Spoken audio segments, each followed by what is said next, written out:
Assalamualaikum warahmatullahi wabarakatuh. Kembali lagi di channel Radio Horor. Untuk kisah kali ini saya akan coba membawakan kisah lama. Cerita dari tulisannya Rian Nurfajri. Kisah yang berjudul Catatan Kelam Mirna. Dan sebelum kita lanjut ke ceritanya, tekan dulu tombol like video ini dan jangan lupa tekan juga tombol subscribe channel ini.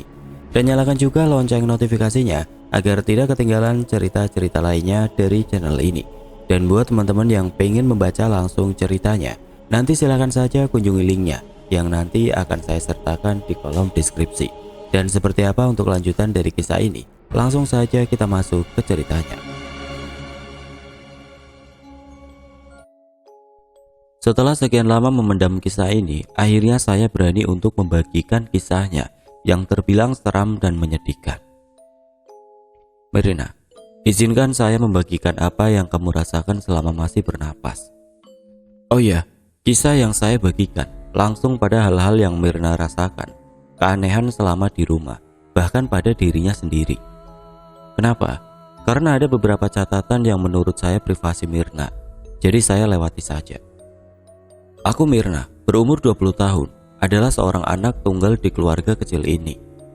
Mungkin beberapa di antara kalian yang menjadi anak tunggal pernah merasakan bagaimana sepinya hidup bertiga tanpa ada adik atau kakak. Ayah dan ibu adalah tipe orang tua yang sibuk dengan pekerjaan mereka. Mungkin mereka lupa kalau punya anak yang butuh perhatian, bukan hanya sekedar uang. Catatan ini adalah pelarianku. Kesendirianku membuat pribadiku sulit percaya kepada orang lain. Sebenarnya ada satu orang yang benar-benar dekat dengan aku, yaitu Ismi. Tapi tidak semua hal yang aku rasakan selama ini dapat aku ceritakan ke Ismi. Bukan tidak percaya, hanya saja aku terlalu takut untuk membagi apa yang aku rasakan ke dia. Semua bermula saat aku memasuki umur 20 tahun, 11 Februari 2009. Kalian tahu, aku tidak pernah merasakan apa itu yang namanya merayakan hari ulang tahun. Apa itu yang namanya sebuah surprise dari teman-teman, bahkan dari orang tua, aku sendiri. Tapi aku sudah terbiasa. Ya memang terkadang ada rasa ingin merasakan, namun semua hanya harapan semata. Ismi tidak pernah memberikan surprise. Dia hanya mengirim kata-kata atau menelpon saat pukul 12 malam. Tapi itu udah buat aku seneng. Ayah dan ibu, kebiasaan mereka baru ingat 2 atau 3 hari setelah tanggal ulang tahunku. Ya sudah, aku hanya bisa berpikir positif. Mungkin mereka sedang pusing dengan pekerjaannya masing-masing. Sedih, tenang, aku sudah terbiasa. 11 Februari 2009 pukul 12.05. Teleponku berbunyi. Ada seseorang yang menelponku, ternyata Ismi. Dia mengucapkan segala hal yang baik dan buat aku tersenyum dan meneteskan sedikit air mata. Haru, hanya satu orang yang ingat dengan ulang tahunku. Berbincang cukup lama dengan Ismi dan akhirnya dia izin pamit karena ingin tidur. Pagi hari dia harus berangkat kerja seperti biasa. Tidak apa, walau hanya 5 menit pun aku cukup senang kok. Telepon ditutup dan aku taruh HP di meja samping kasur. Aku ambil buku novel yang sedang aku baca agar cepat mengantuk. Disinilah momen yang aku alami. Untuk pertama kalinya selama hidupku, bahkan selama tinggal di rumah ini. Saat aku sedang asik membaca, pintu kamarku tiba-tiba seperti ada yang membuka. Mataku langsung tertuju ke arah pintu. Di sini pikiranku langsung terbayang. Apa mungkin ayah dan ibu mau kasih aku surprise? Gak ada sedikit pun pikiran mistis saat melihat pintu kamarku, tapi pintu tersebut langsung terhenti. Ya, hanya terbuka sedikit saja. Aku masih terus menatap ke arah pintu. Sekian lama menunggu ternyata tidak ada juga yang masuk. Aku coba memanggil. Ya, Bu. Tidak ada jawaban sama sekali. Coba aku memanggil lagi. Ayah, Ibu. Tetap tidak ada jawaban sama sekali. Aku coba bangun dan menuju ke arah pintu. Aku buka, tapi aku bingung. Gak ada satu orang pun berada di depan pintu kamarku. Aku pun coba kembali memanggil ayah dan ibu, namun tetap tidak ada jawaban. Karena penasaran, aku pun menuju kamar mereka. Saat pintu kamarnya terbuka, betapa kagetnya aku karena ternyata ayah dan ibu sudah tertidur. Lalu siapa tadi yang buka pintu kamarku? Di situ aku terdiam sebentar. Ternyata ibu terbangun dan langsung melihat ke arahku. "Kenapa Mir? Kok kamu belum tidur?" tanya ibu. Gak apa-apa Bu, kirain ibu sama ayah belum pulang. Ya udah, kamu tidur sana, ucap ibu. Aku pun kembali ke kamar. Aku duduk di kasur terdiam dan kebingungan kenapa pintu kamarku bisa terbuka. Sementara tidak pernah sekalipun terjadi hal seperti itu. Di sini aku belum notice dengan hal-hal berbau mistis. Aku masih bodoh amat saat itu. Aku lanjutkan membaca novel. Mungkin ada setengah jam lebih aku fokus membaca. Lalu aku mendengar suara pintu terbuka dan menutup dari arah luar kamar. Aku berpikir, mungkin ibu atau ayah mau ke kamar mandi. Tidak lama kembali terdengar suara pintu terbuka dan tertutup. Aku masih cuek dan terus melanjutkan membaca novel tersebut. Tapi tidak lama kembali aku mendengar suara pintu terbuka dan menutup lagi. Tetap aku masih cuek. Belum ada rasa penasaran atau risih karena mendengar pintu tersebut. Hingga keempat kalinya rasa risihku pun mulai memuncak. Aku bangun dan membuka pintu kamar, keluar mencari sumber suara. Ke ruang tamu, kamar mandi sampai halaman depan rumah, tapi tidak ada siapapun. Aku menuju kamar ayah dan ibu lagi. Aku buka tapi mereka masih terlihat tidur di kasurnya. Ibu adalah tipe orang yang gampang terbangun dengan suara sekecil apapun, termasuk saat aku buka pintu kamarnya. Kenapa lagi, Mir? Kamu itu dari tadi bolak-balik aja ke kamar ibu. Ibu tadi keluar masuk kamar? Enggak, ibu tidur dari tadi, ayah juga. Seketika irama jantungku berdetak cukup cepat mendengarnya. Kenapa memangnya, Mir? Enggak apa-apa, Bu. Aku langsung menutup pintu kamarnya dan menuju kamarku. Otakku mulai membayangkan hal-hal yang di luar nalar. Siapa tadi yang buka pintu kamar aku? Siapa tadi yang bolak-balik buka tutup pintu di luar? Aku berusaha tenang. Mood untuk kembali membaca novel hilang sudah dan aku putuskan untuk tidur malam itu juga. Ini masih permulaan. Sejujurnya keluargaku tidak terlalu rajin dalam hal soal ibadah. Ayah dan ibu terkesan cuek dengan hal tersebut. Kadang aku belajar membaca Al-Quran dari sebuah YouTube. Ini pun karena kesadaranku sendiri. 12 Februari 2009. Hari ini aku terbangun sedikit siang, keluar kamar dan menuju kamar mandi untuk sikat gigi dan cuci muka. Oh ya, di sini juga ada mbak yang bersih-bersih rumah, tapi beliau nggak nginep karena rumahnya dekat dari sini. Tugas dia hanya bersih-bersih dan cuci baju, habis itu sudah langsung pulang lagi. Kebetulan saat aku bangun ketemu sama dia lagi cuci baju di kamar mandi belakang rumah dekat dapur. Baru bangun, Mir? Iya mbak, susah tidur aku semalam. Cuekin aja, Mir. Aku langsung terdiam. Apa maksud dari ucapan beliau itu? Aku mau tanya tapi takut membahas hal-hal mistis. Jadi aku urungkan dulu. Oh ya, Mir, itu tadi ada orang datang ngasih bungkusan kotak. Mbak taruh di ruang tamu ya. Dari siapa itu, Mbak? Gak tahu, Mir. Mbak tanya juga langsung pergi orangnya. Tapi katanya itu buat kamu, Mir. Buat aku? Tanpa pikir panjang aku pun langsung menuju ruang tamu. Terlihat bungkusan hitam dan kotak. Saat aku pegang seperti dibungkus dengan kardus. Gak ada tulisan apapun. Aku buka dan ternyata di dalam terdapat sebuah boneka kecil. Aku bingung, siapa yang ngasih boneka ini? Anehnya bentuk boneka ini sedikit aneh menurutku. Tapi ya sudahlah, mau dicari kemanapun gak akan tahu siapa yang kirim. Aku kembali ke Simba mau tanya gimana bentukan orang yang ngirim bungkusan ini. Tapi percaya atau tidak, Simba tersebut udah gak ada. Aku cari di seluruh bagian rumah, tapi gak juga ketemu keberadaannya. Mungkin udah pulang kali, tapi aku gak sadar kalau dia lewat. Itu bagian positif dari pikiranku karena masih terheran siapa yang kirim boneka ini. Aku pun tidak banyak teman cowok dan tidak ada juga yang lagi deket dengan aku. Karena lapar aku taruh boneka itu di kamar dan aku langsung menuju dapur. Tidak terasa udah memasuki waktu Isya. Ayah dan ibu biasanya sudah sampai di rumah, tapi kali ini belum juga, mungkin macet di jalan. Sembari menunggu ayah dan ibu, aku duduk di ruang TV sembari menonton. Samar-samar aku mendengar suara dari arah kamar, seperti ada benda jatuh. Aku bisa dengar karena posisi kamarku tidak jauh dari ruang TV. Aku langsung menuju kamar. Penasaran apa sih yang jatuh? Betapa kagetnya aku saat buka pintu kamar. Semua boneka yang ada di lemari pajangan ada di bawah semua. Bahkan sampai lampu duduk yang ada di meja ikut jatuh di bawah. ada yang aneh. Boneka yang dari orang asing itu aja masih utuh di lemari pajangan. Cuma boneka itu. Aku rapikan boneka yang jatuh di lantai. Masih bingung kenapa semua boneka bisa jatuh. Rasa takut tentu ada. Siapa yang gak takut lihat semua boneka tiba-tiba ada di bawah? Angin, gak mungkin. Kaca kamar aku tutup. AC, sebesar apa sih angin AC? Aku beranikan diri saat itu buat beresin semua bonekanya. Satu hal yang aku gak mau lihat adalah boneka dari orang asing itu.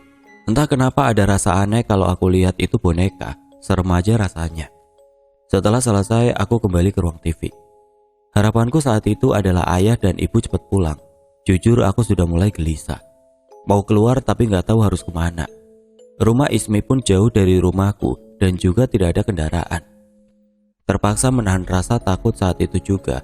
Aku putar suara TV sekencang-kencangnya agar tidak mendengar suara lain lagi. Tapi entah kenapa aku merasa hawa di rumah mulai sedikit berubah. Aku merasa ada yang mengawasi. Aku cuekin. Aku paksa untuk fokus ke arah TV. Tiba-tiba aku merinding. Langsung terngiang kata-kata orang kalau merinding menandakan ada makhluk halus yang hadir di sekitar kita. Makin-makin gak menentu perasaanku saat itu. Hawa takut mulai menguasai aku. Aku ambil HP dan telepon ibu. Bu, ada di mana? Pulang jam berapa? Ini lagi di jalan, Mir. Macet parah karena ada kecelakaan. Kenapa, Mir? Oh, gak apa-apa, Bu. Aku gak mau buat mereka khawatir. Apalagi sedang di jalan bisa bahaya. Lagi, terpaksa menahan rasa takut sendirian. Bahkan tenggorokan kering dan mau minum aja aku gak berani untuk ke dapur. Benar-benar parno malam itu aku dibuatnya. Kalian tahu rasanya bagaimana saat itu? Benar-benar ingin mati aja. Sendirian dengan kondisi hawa mistis yang kuat. Siapa yang kuat? Apalagi aku penakut, tapi juga penasaran. Setelah sekian lama menunggu, akhirnya ayah dan ibu sampai di rumah. Tenang rasanya saat itu juga. Tumben kamu nonton TV? Tanya ibu. Ya, aku jarang sekali duduk di ruang TV. Bahkan bisa dihitung jari. Aku duduk di sini karena kondisi aja yang memaksa aku buat di sini. Aku pun langsung menuju kamar. Mata langsung tertuju ke boneka tersebut dan tanpa basa-basi, aku taruh di ruang tamu. Aku benar-benar ngerasa ada yang aneh dengan boneka tersebut. Kayak ada sesuatu. Malam itu niatnya aku mau lanjut membaca novel, tapi mood tidak membantu dan akhirnya aku paksakan untuk tidur. Sisi lainnya adalah aku takut ngalamin kejadian seperti tadi malam. Jadi lebih baik aku tidur saja. 15 Februari 2009. 2 hari ini aku lagi tidak mood untuk nulis, tapi banyak hal yang mau ceritain. Mulai dari yang mistis hingga dari hal yang aku gak sangka sampai sekarang. 2 hari lalu saat aku sedang asik lanjut baca novel, lagi-lagi ada yang mainin pintu kamar aku. Kali ini bukan cuma sekali, tapi berkali-kali.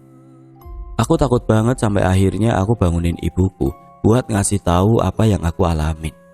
Ibu tanya ada apa bangunin dia. Tapi saat aku bilang apa yang aku alamin, ibu gak percaya. Itu saat pertama kalinya aku balik lagi ke kamar karena kesal. Ibu tidak percaya sama apa yang aku alamin di kamar. Karena masih diganggu, aku kembali lagi ke kamar ibu dan bangunin dia. Tapi kali ini ibu marah sama aku. Mirna, kamu itu udah gede, bisa jaga diri kan? Ibu capek, besok harus kerja lagi. Itu kata-kata ibu dan saat itu juga aku gak bisa ngomong apa-apa. Sudah usai? Belum. Saat ibu membentak, ayah terbangun dan bertanya ada apa berisik malam-malam. Ibu menjelaskan, aku berharap ayah paham dan membela aku. Tapi aku salah. Goblok, sama gitu aja takut. Umur udah 19 tahun, malu. Bagaimana rasanya mendengar kata-kata tersebut dari orang tua sendiri? Hatiku rasanya seperti ada yang menusuk. Gak percaya dengan apa yang aku dengar saat itu. Aku langsung berlari kembali menuju kamar. Air mata mulai menetes. Samar-samar aku mendengar suara ibu berteriak. Tutup lagi pintu kamarnya. Aku hiraukan, terlanjur sakit hatiku. Aku tutup pintu kamar dan menangis sejadi-jadinya di kasur. Saat aku menangis pun, pintu kamarku tetap ada yang memainkannya. Aku hiraukan, aku tidak peduli. Hal lain yang buat aku makin menangis adalah kata-kata ayah yang bilang, umur udah 19 tahun. Ayah, aku sekarang berumur 20 tahun. Tidak terasa aku pun tertidur malam itu juga. Mungkin lelah menangis sesegukan. Paginya aku terbangun.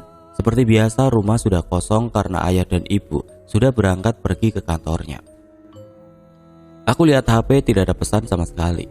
Aku berharap ada perkataan maaf dari ibu dan ayah, tapi itu hanya harapan semu. Tidak ada satupun pesan atau kata-kata dari mereka. Ini adalah hari di mana gangguan ke aku makin menjadi. Aku bingung kenapa baru sekarang aku ngerasain itu semua. Apa salah aku? Kenapa di umurku yang ke-20? Aku ketemu lagi dengan si Mbak di dapur. Aku ingat dengan kejadian lusa lalu. "Mbak, kemarin kok aku cariin gak ada, udah pulang ya?" "Iya Mir." "Kok gak pamit Mbak? Aku gak tahu kalau Mbak pulang loh." Gak ada jawaban dari si Mbak. Aku dicuekin. Ya udah, aku tinggal mandi saat itu juga. Badan rasanya gerah saat itu. Padahal jarang banget aku mandi pagi, kecuali kalau mau pergi atau sekolah dulu. Saat aku lagi mandi, ada yang ketuk pintu. Tok tok. "Kenapa Mbak? Aku lagi mandi." Tapi gak ada jawaban dari luar. Yang ada ketukan lagi. Tok tok. Jengkel juga lama-lama. Karena kesal, aku gak sengaja bentak. "Kenapa sih Mbak? Dibilang orang lagi mandi."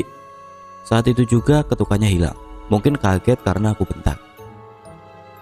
Setelah selesai mandi, aku cari si Mbak dan lagi-lagi dia udah gak ada di rumah. Kebiasaan pulang gak pernah pamit atau sekedar basa-basi. Kegiatanku di rumah adalah hanya tidur, bangun, makan, dan baca novel.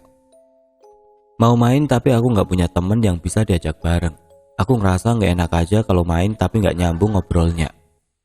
Kejadian aneh di rumah ini lebih sering terjadi saat malam hari. Siang ada, tapi bisa aku bilang jarang banget.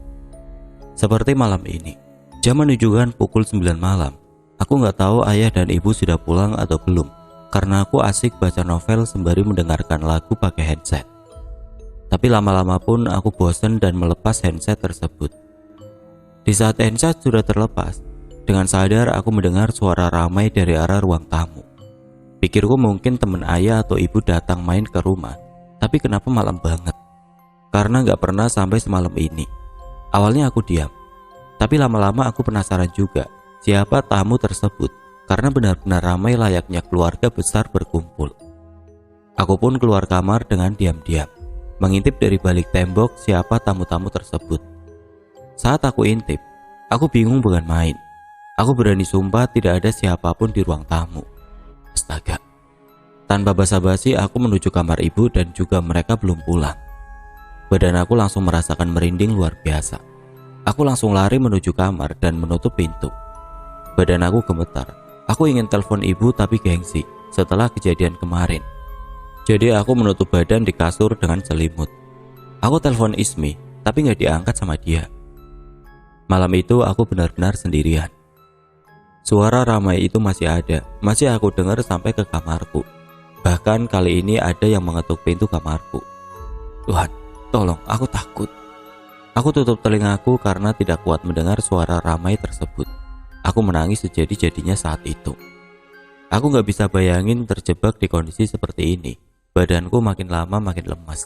Karena sudah tidak kuat, aku pun teriak sejadi-jadinya. Diam, diam.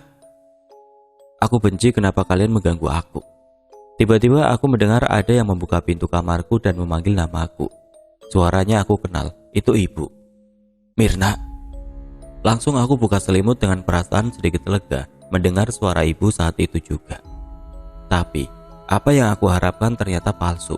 Saat aku buka selimut, dengan jelas tidak ada siapa-siapa di situ.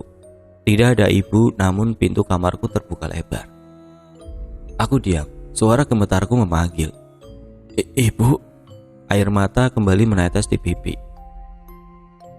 Mirna, ada suara yang memanggil dari sebelah kananku. Aku pun menoleh dan tidak ada siapa-siapa. Ya Tuhan, rasanya aku ingin mati saja saat itu. Aku baca-baca ayat yang aku ingat, namun percuma. Suara ramai di ruang tamu hilang. Apakah sudah usai? Belum. Seperti kataku, ini hari di mana keanehan makin menjadi. Ada suara menggeram di kamarku, lebih tepatnya di seluruh ruang kamarku. Mataku mengelilingi seluruh kamar mencari sumber suara, namun tidak aku temukan. Saat itu juga aku sadar, kalau di samping aku ternyata ada sesuatu yang sudah berdiri memperhatikan aku. Aku menoleh, aku melihat bayangan hitam pekat setengah badannya, Namun saat itu juga pandanganku langsung gelap. Aku gak tahu kejadian apa lagi setelah itu. Aku tidak ingat. Mungkinkah aku pingsan? Hari ini 15 Februari 2009. Aku terbangun dengan hal yang lagi-lagi membuat hatiku sakit. Jujur, aku jarang minta sesuatu ke ayah dan ibu. Aku jarang mengeluh. Aku mengerti kalau mereka sibuk dengan pekerjaan mereka, bahkan saat hari Sabtu dan Minggu. Mirna, bangun. Lu jadi anak berguna dikit. Lihat, rumah kotor sama berantakan. Gak ada pedulinya sama sekali. Ya, itu kata-kata yang aku dengar pagi ini saat membuka mata.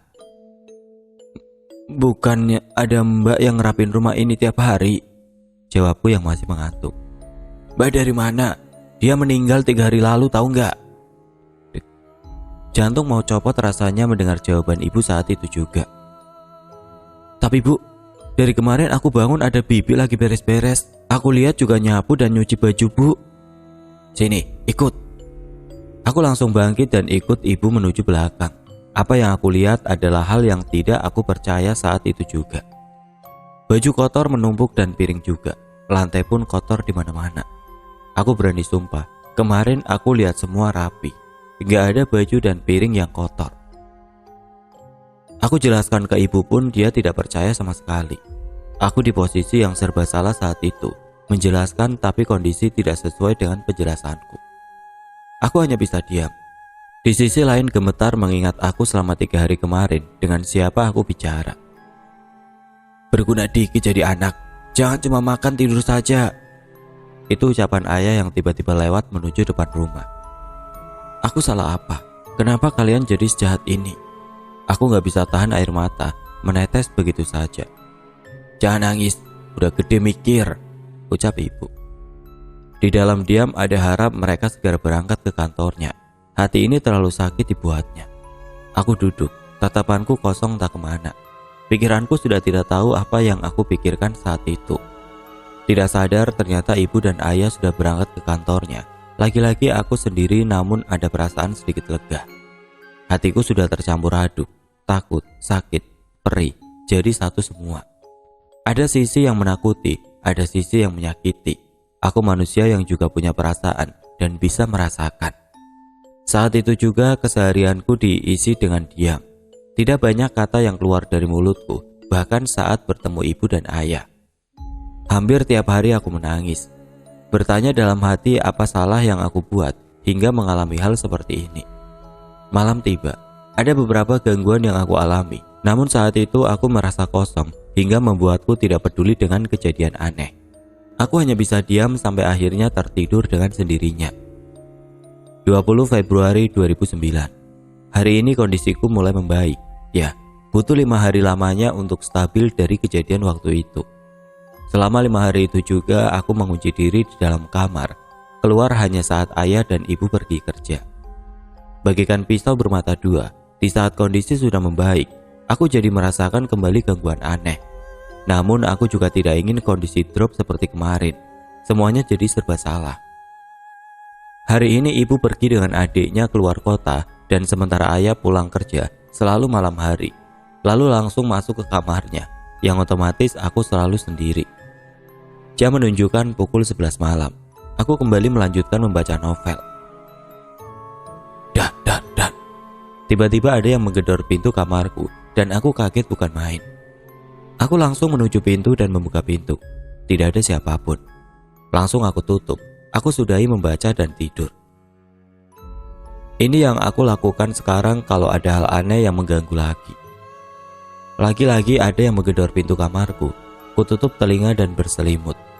Namun suara gedoran itu masih terdengar hingga buatku kesal. Diam! Teriakku dengan keras.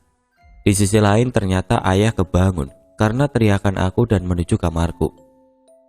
Mirna, bisa diam gak? Ayah capek mau istirahat. Jangan teriak-teriak. Aku langsung terdiam saat itu juga. Aku mau kasih tahu apa yang aku alami tapi aku takut. Aku takut ayah makin marah ke aku. Ayah langsung pergi balik ke kamarnya dan menutup pintu dengan kencang. Brak! Aku kaget. Ketakutanku makin menjadi. Aku hanya bisa diam, menangis sendirian di kamar tanpa ada yang tahu, tanpa ada yang menemani.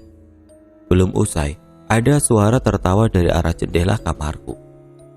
Aku menoleh.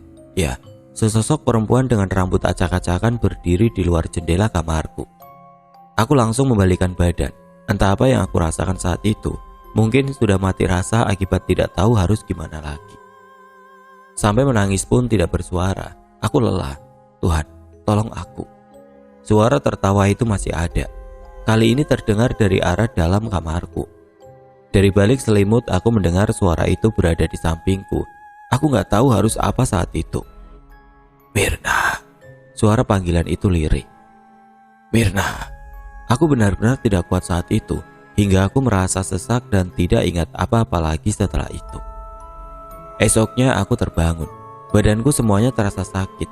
Ya, aku sakit. Tapi aku paksakan untuk beres-beres rumah dan buat makanan. Semua aku lakuin sendirian. Setelah semua beres, aku kembali ke kamar. Tahu apa yang aku temukan? Boneka yang aku taruh di ruang tamu sekarang ada di kasurku. Kok bisa? Aku terdiam kaku di pintu. Tatapanku masih tertuju ke boneka itu. Dengan keadaan lemas, aku ambil boneka tersebut dan aku buang ke tempat sampah di depan rumah. Kembali ke kamar dan aku rebahkan badan hingga akhirnya tertidur. Aku terbangun karena merasa ada yang memanggil namaku. Namun saat membuka mata, tidak ada siapa-siapa di kamarku. Biarlah, badanku sudah terlalu lelah menanggapinya.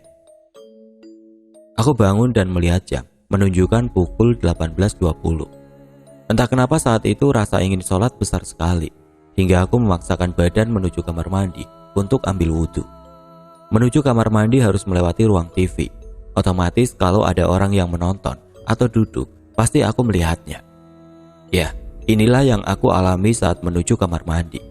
Aku melihat ada yang sudah duduk di sofa ruang TV. Posisinya membelakangi aku, hingga tidak terlihat wajahnya. Ini bukan ayah ataupun ibu, karena dari belakang pun aku hafal kalau itu mereka. Langkahku terhenti, memperhatikan siapa yang duduk di sofa tersebut.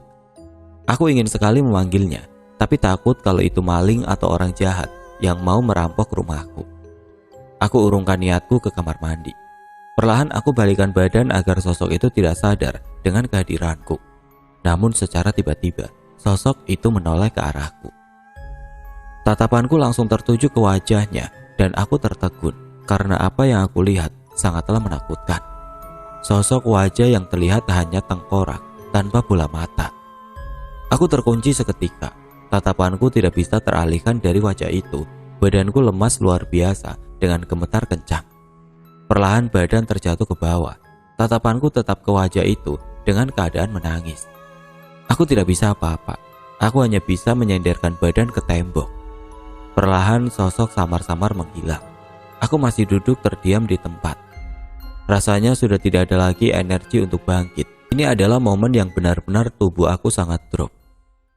Dengan menyeret badan aku menuju kamar. Benar-benar tidak ada tenaga saat itu.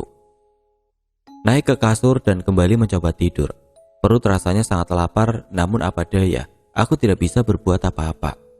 Sampai akhirnya aku tertidur kembali. 21 Februari 2009. Sakitku makin menjadi. Sekarang badanku benar-benar drop. Aku telepon ibu. Halo bu, aku sakit. Kamu udah gede, masih aja manja. Minum obat, ambil di kamar ibu. Niat hati beritahu agar ibu khawatir dan cepat pulang. Tapi apa daya, berbeda dengan harapan aku. Bukan aku tidak mau ambil obatnya, tapi aku sekedar bangun saja aku benar-benar tidak kuat. Pasrah. Aku hanya bisa merebahkan badan di kasur hari ini. Rasa lapar luar biasa aku tahan semampuku, hingga akhirnya aku di titik yang benar-benar sudah tidak tahan lagi. Kuputuskan menelpon Ismi. Halo Mi, kamu ada di mana? Tanyaku dengan suara lemas. Di rumah Mir, kenapa? Kok suaramu lemes banget kedengarannya Mir? Kamu gak apa-apa? Mendengar pertanyaan dari Ismi senang rasanya, seperti ada orang yang khawatir denganku. Kamu gak kemana-mana hari ini, Mi? Enggak Mir, aku nanya loh, kamu kenapa? Dari belakang telepon aku mendengar suara laki-laki yang terus memanggil Ismi. Mungkin itu pacarnya dia. Gak apa-apa Mi, ya udah kamu lanjut aja ya Mi. Loh Mir, Mirna. Langsung kuputus panggilannya. Aku ngerasa tidak enak aja tiba-tiba dengan Ismi kalau sampai ngerepotin dia. Biarlah aku merasakan ini sendirian. Hari hanya aku isi dengan tiduran, menahan sakit, lemes, juga dan ada yang lain. Aku dengar suara pintu rumah terbuka. Mungkin ayah yang baru saja pulang kerja dan langsung masuk ke kamarnya. Oh ya, di kamarku ada meja dan bangku yang aku pakai untuk berhias diri. Para cewek pasti tahu kan. Aku lihat jam pukul 8 malam. Perut aku rasanya udah sangat-sangat sakit karena menahan lapar. Aku terus memegang perutku, tanpa sadar ada sosok yang duduk manis di bangku meja hias tersebut. Karena gelap, aku tidak tahu bentuknya seperti apa. Hanya seperti bayangan hitam pekat, membentuk manusia saja, dengan duduk santai memperhatikan aku. Dengan mata yang sedikit menyipit, aku terus menatap ke arah sosok itu. Tiba-tiba sosok tersebut berdiri. Dari yang aku lihat, dia seperti memakai jubah. Tapi anehnya, sosok itu makin lama makin membesar. Bukan, lebih tepatnya meninggi sampai menembus langit-langit kamarku. Ya Tuhan, apa lagi ini? Takut, bukan main. Tapi kondisi seperti ini aku bisa apa? Aku cuma bisa diam. Ingin teriak sulit, ingin bangkit tidak ada tenaga sama sekali. Aku cuma bisa menangis melihatnya. Badanku makin lemes. Mirna. Ya, sosok itu memanggil namaku lalu pergi menghilang menembus langit-langit kamar. Antara lemes, takut, terheran, semua jadi satu. Aku terus menangis, kesal tidak bisa berbuat apa-apa. Perlahan aku mencoba menutup mata, meniatkan diri untuk tidur agar tidak melihat hal-hal yang menyeramkan lagi. Aku merasa goyang, gempa. Tapi aku tidak mendengar suara benda di sekitarku bunyi. Aku membuka mata. Ternyata ada sosok yang menggoyangkan tempat tidurku. Dan ini benar-benar kencang sekali. Aku makin takut. Ya Tuhan, tolong aku. Lagi-lagi aku hanya bisa menangis. Sampai akhirnya terhenti. Ada yang berdiri di depan kasurku. Seorang nenek-nenek bungkuk melihat ke arahku. Aku menatap matanya, putih. Aku cuma bisa diam. Entah udah keberapa kalinya aku menangis sampai sulit untuk mengeluarkan air mata lagi. Aku mau mati aja, aku mau mati aja, aku sudah tidak kuat, kataku dalam batin. Gelap, hampir setiap hari aku pingsan. Terbangun karena ada yang memanggil, aku kenal suara itu. Ismi, panggilku.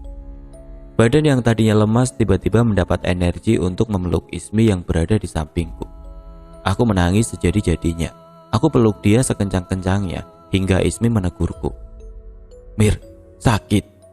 Muka kamu pucat banget Mir, sakit dari kapan kamu? Tanya Ismi yang khawatir. Dari 3 hari lalu Mi. By the way, Ismi tahu kondisi di rumahku, tapi dia tidak tahu kondisiku saat ini. Ayah sama ibu kamu emangnya tidak tahu Mir? Ibu lagi keluar kota Mi, ayah pulang malam terus karena rapat di kantornya. Udah makan atau minum obat? Serasa pacar sendiri. Jujur saat itu aku senang sekali rasanya melihat Ismi di kamarku. Saat aku jawab belum makan dan minum obat dari kemarin, Ismi marah padaku. Kujelaskan alasan kenapa aku tidak makan dari kemarin. Dia mengerti. Lalu Ismi pergi keluar kamar menuju dapur untuk memasak. Aku menunggu di kamar. Aku ingin bangkit dan membantu Ismi di dapur. Tapi entah kenapa tiba-tiba badanku terasa kembali tidak bertenaga. 15 menit kemudian Ismi datang. Ini makan dulu cepet. Maaf ya cuma telur doang Mir. Iya gak apa-apa Mi. Gini aja, aku udah senang banget. Sembari makan kita berdua berbincang. Aku pun bertanya apa yang membuat dia datang ke rumahku. Ternyata Ismi khawatir karena teleponku kemarin yang tiba-tiba saja dimatikan. Ditambah suaraku yang lemes membuat Ismi curiga ada sesuatu yang terjadi denganku. Senang rasanya Ismi mengerti. Panjang lebar kami berbincang, hingga akhirnya aku terhentak dengan pertanyaan Ismi. Mir, si Mbak tadi aku ajak ngobrol diem aja, udah gitu datar banget mukanya Mir. Aku pun langsung terdiam. Aku harus jawab apa? Seandainya aku bilang yang sebenarnya, kalau si Mbak udah meninggal minggu lalu, bisa kabur Ismi tanpa pamit sama aku. Otakku berputar, mencoba cari jawaban yang masuk akal, tapi tidak bisa. Lagi sakit mungkin Mi. Jawabku sekenanya saja. Aku gak tahu harus jawab apa. Iya kali Mir, bete aja sih ngajak ngobrol tapi diem aja. Udah gitu kok kayak ada bau-bau busuk bangkai Mir di belakang sana. Mampuslah aku. harus gimana ini? Ucapku dalam hati. Aku hanya bisa diam, gak tahu harus jawab apa. Tidak terasa hari sudah menjelang sore. Ismi pun pamit untuk kembali ke rumahnya. Berat rasanya ditinggal dia. Aku masih butuh teman di sini. Tapi aku juga tidak bisa memaksa dia untuk tidak pulang. Kalau ada apa-apa telepon aku, awas ya kalau enggak, pesan Ismi sebelum pulang. Lagi-lagi sendiri di rumah yang sepi ini. Lagi-lagi aku harus menghadapi keanehan di rumah ini. Sekarang badanku sudah cukup bertenaga. Aku sudah dapat bangkit dari kasur. Aku coba berjalan ke arah dapur, melihat apakah ada sesuatu yang bisa aku jadikan cemilan sembari membaca novel. Aku buka kulkas. Syukur ada sisa biskuit ibu yang dia simpan. Saat menutup pintu kulkas dan membalikan badan, Mirna. Aku melihatnya lalu gelap. Lagi-lagi aku pingsan. Ya, ada saatnya aku selalu mengalami hal ini. Mungkin aku terlalu lemah untuk melihat hal-hal menyeramkan hingga jadi sangat mudah untuk pingsan.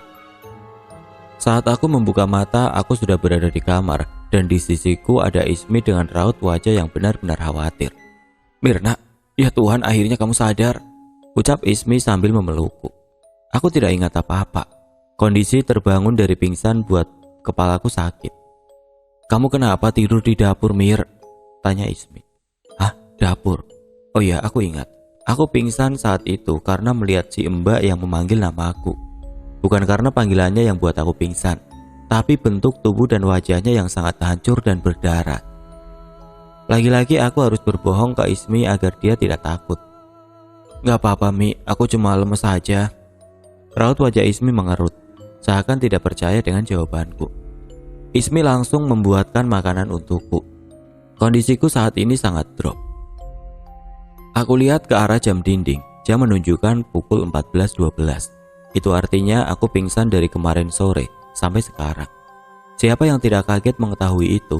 Inilah alasan lain kondisiku semakin drop saat tahu pingsan selama itu. Aku pun penasaran bagaimana Ismi bisa bawa aku dari dapur ke kamar dan kenapa dia datang lagi ke rumahku. Ismi datang. Dia memasak telur lagi untuk aku. Gak apa-apa, yang penting aku bisa makan. Kamu kok bisa kesini lagi, Mi? Iya, tadi pagi aku telepon kamu dan gak diangkat-angkat. Gak tahu kenapa perasaanku gak enak. Oh, sama siapa kamu? Tuh sama pacarku. Dia ada di ruang TV lagi nonton. Dia juga yang angkat kamu ke kamar. Maaf ya, Mir. Iya gak apa-apa, Mi. Aku ngerti kok. Justru aku makasih banyak sama kamu udah mau kesini lagi. Tapi kamu datang kesini jam berapa deh? Aku makin penasaran. Pagi jam 8-an. Aku datang pun gak ada ayah kamu. Aku langsung masuk ke kamar dan kamu gak ada. Tapi HP kamu ada di kasur. Aku ke dapur ternyata kamu ada di lantai. Oh gitu. Kok tumben ayah gak ada ya? Udah berangkat kerja kali, Mir? Enggak, Mi. Ayah berangkat kerja jam 9:30-an. Kalau kamu datang pasti dia ada. Masa sih? Tapi iya juga. Gak mungkin juga ayah kamu gak lihat kamu ada di lantai dapur ya? Aku dan Ismi saling bertatapan. Kita saling kebingungan kemana ayah aku. Mungkin dia tidur di kantor kali, Mi. Ayah emang sering tidur di kantor kalau lembur sampai malam hari. Tiba-tiba pacar Ismi ketuk kamarku.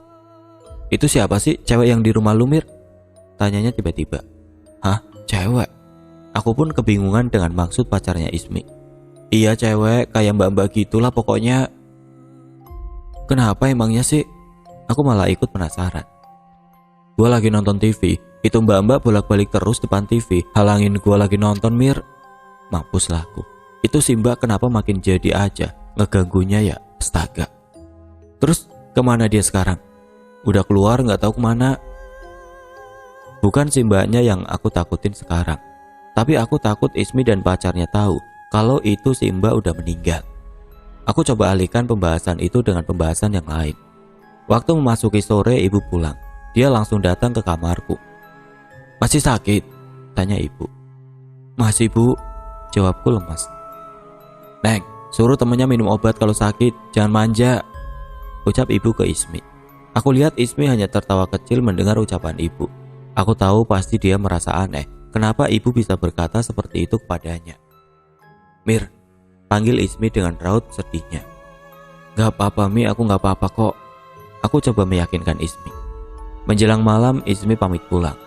Sedih, masih ingin berbincang rasanya, tapi rumah dia jauh. Jadi aku tidak tega juga menahannya sampai malam suntuk.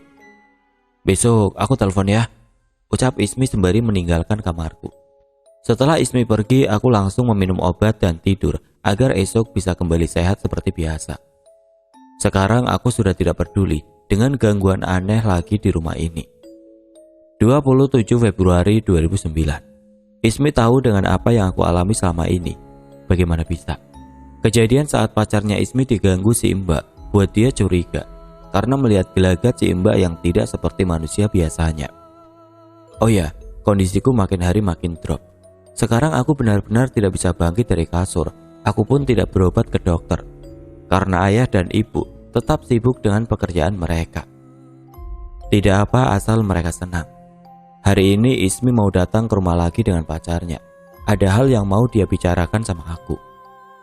Aku tahu pasti akan menyinggung tentang si Mbak pasti. Jam 1 siang Ismi datang.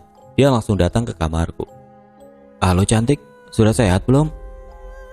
Senang sekali rasanya mendengar dan melihat dia. Ismi sudah seperti hiburan untuk aku. Ismi mengajak aku untuk mengobrol di ruang TV dengan pacarnya. Tentu saja dia membopong aku karena badanku yang benar-benar lemes tidak berdaya. Mir, sapa pacarnya Ismi. "Mau ngobrolin apa sih kalian?" tanya aku yang penasaran. Ismi dan pacarnya saling sikut, seakan mereka tidak ingin buka topik pembicaraan. "Gini Mir," ucap pacar Ismi. "Lu inget kan yang kejadian gue lagi nonton terus si Mbak bolak-balik tuh?" "Oh iya inget, kenapa emangnya?" "Gue ngerasa aneh sama gelagatnya. Jadi gue iseng nanya ke teman gue, anak kabel IndiHome."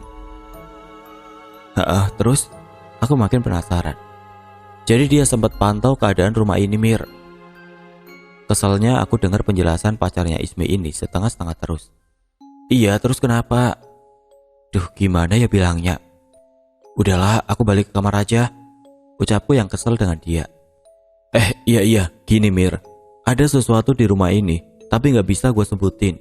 Sesuatu itu jahat, mau ngancurin keluarga ini. Intinya ada keterlibatan orang deket sama lo juga Mir." "Keterlibatan orang deket itu siapa maksudnya sih?" "Ya gue gak bisa sebutin karena sesuatu itu bisa nyerang gue seandainya gue kasih tahu ke lo Mir. Gue cuma bisa kasih tahu itu aja. Percaya atau enggak, terserah lo." Aku pun terdiam, mencoba mencerna omongan pacarnya Ismi. Tapi kondisiku tidak memungkinkan untuk berpikir. Jadi saat itu aku cukup pendam tanpa melanjutkan mencari tahu apa maksud dari semua itu. Aku pun langsung mengalihkan pembicaraan, mencoba bertanya-tanya tentang hubungan mereka, hingga akhirnya Ismi dan pacarnya pamit pulang, berbarengan dengan ayah dan ibu datang. "Bu, Pak, pamit ya." Kalian tahu, ayah dan ibu tidak menjawab. Sebelum melanjutkan, aku mau ngasih tahu kalau banyak hal-hal yang saya pun bertanya-tanya, ada apa sebenarnya dengan Mirna dan keluarganya. Sampai akhirnya Ismi berani membuka kebenaran itu. Ini adalah catatan terakhir dari Mirna. Setelah catatan ini, Mirna mengalami koma panjang. Dari hasil dokter Mirna sehat, gak ada gejala sakit apapun. Dari hasil pemeriksaan juga semua sehat. Entahlah, hanya Allah dan keluarga mereka yang tahu. Catatan akhir Mirna, 5 Maret 2009. Badanku benar-benar sulit digerakkan. Untuk menulis ini saja butuh waktu cukup lama karena harus menulis perlahan. Ayah dan ibu bertengkar. 4 hari lalu saat aku sedang membaca novel, samar-samar aku mendengar suara mereka dari dalam kamarnya. Aku tidak tahu apa penyebabnya, tepatnya aku tidak ingin tahu. Ini adalah pertengkaran mereka untuk kesekian kalinya setelah selama 1 tahun ini mereka akrab kembali. Dari awal pertengkaran saat aku SMA, aku emang tidak tahu apa penyebabnya. Ibu tipe yang memendam sendiri. Ayah, tipikal seperti hampir semua lelaki yang tidak ingin permasalahannya diketahui oleh siapapun. Ya, aku seperti orang bodoh yang tidak tahu apa-apa di rumah. 2 Maret 2009. Kondisiku makin memburuk, benar-benar buruk sekali. Selama sehari itu aku hanya bisa berada di kasur, ditemani sebuah buku novel yang tinggal hanya beberapa lembar lagi usai kubaca. Malam hari menjadi hal yang aku benci. Malam itu aku sudah mencoba untuk tidur, namun kesadaranku menangkap hal janggal di dalam kamarku. Suara nafas, lebih tepatnya suara seperti sedang menggeram. Mataku pun langsung terbuka, mencoba melihat kanan dan kiri secara perlahan. Aku takut ada sosok yang menyeramkan lagi. Dan ternyata benar, ada sosok sedang berdiri di sudut kamarku. Sosok ini berbeda dengan yang sebelumnya. Kedua bola matanya menyala berwarna merah. Aku melihat kulitnya seperti bersisik dan lidahnya menjulur sampai menyentuh lantai. Sosok itu terus memperhatikan aku. Wajahnya terlihat seperti hewan, tatapan matanya tajam dan seperti sedang marah. Apa aku buat salah?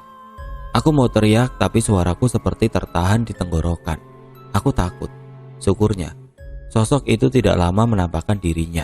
Dia langsung menghilang, seakan sedang memantau mangsa yang ingin dia bawa ke suatu tempat. 2 dan 4 Maret 2009. Tidak banyak yang bisa aku ceritakan, hanya saja sosok malam itu menampakkan dirinya lagi.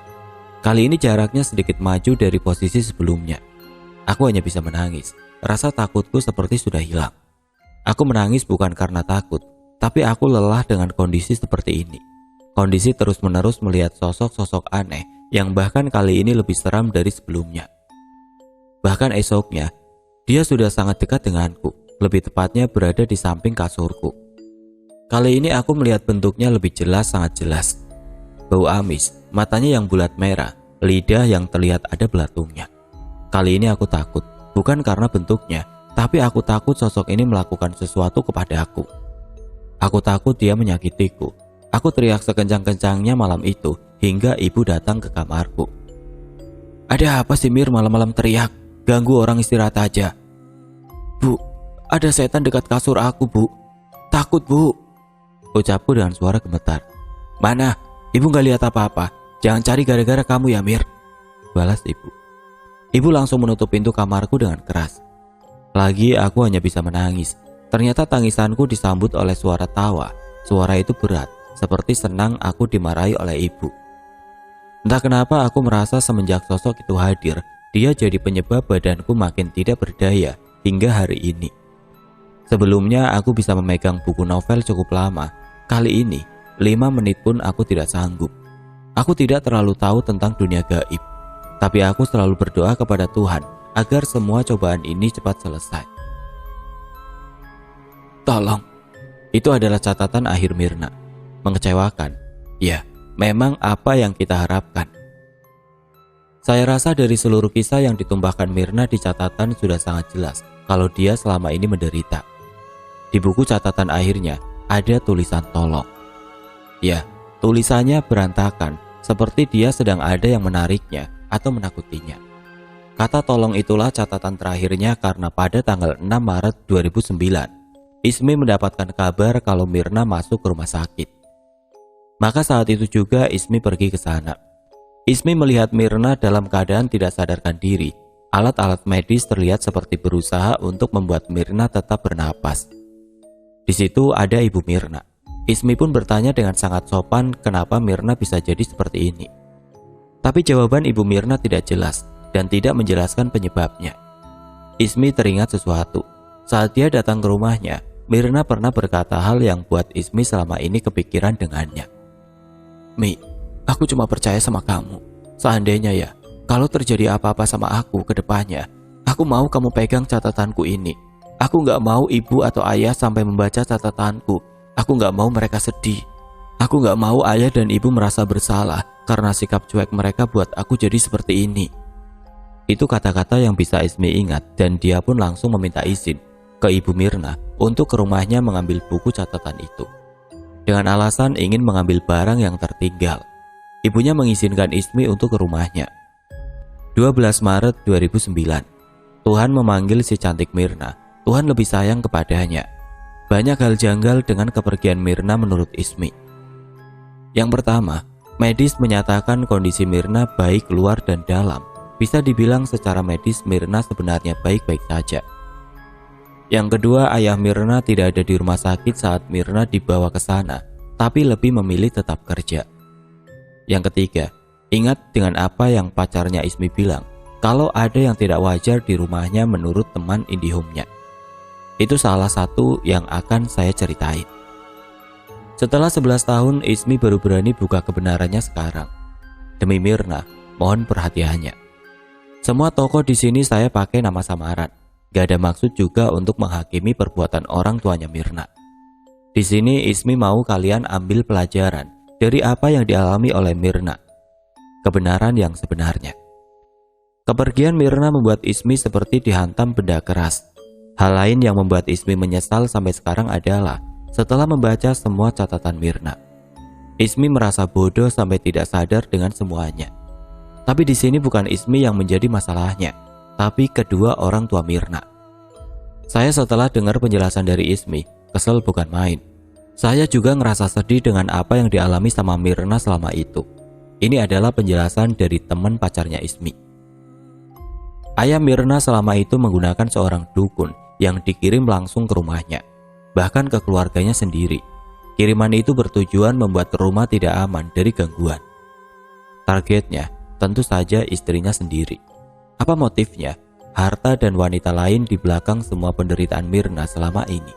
Ya, ayah Mirna ingin cerai dengan ibu Mirna, namun sang ibu menolak. Entah apa alasannya. Ibu Mirna punya tanah ratusan hektar yang ingin dikuasain oleh ayahnya setelah cerai. Selingkuhannya terus memaksa ayah Mirna untuk menceraikan istrinya. Hubungannya dengan Mirna apa? Jin yang dipakai oleh sang dukun meminta sebuah tumbal, sebuah nyawa dari kerabat terdekat.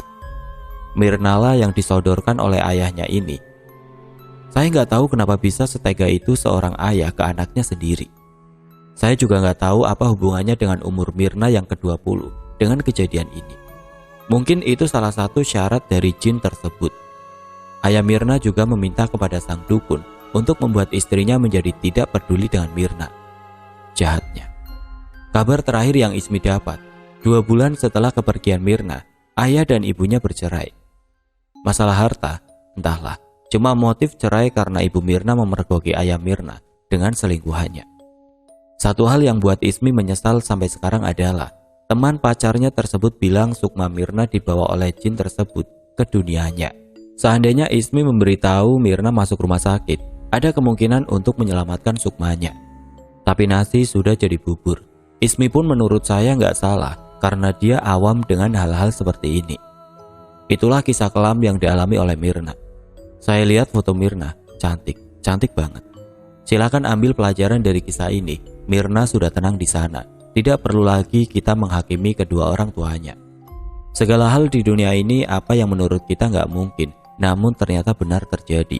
Hanya saja kita sulit menerima setiap kejadian di luar logika karena kita tidak mengalami hal itu secara langsung. Terima kasih sudah mau mendengarkan kisah Mirna. Saya nggak tahu ini horor atau sedih. Saya harap kalian ambil pelajaran dari kisah ini. Oke teman-teman, sekian untuk kisah kali ini. Semoga apa yang disampaikan dalam kisah ini dapat dijadikan pembelajaran untuk kita semua.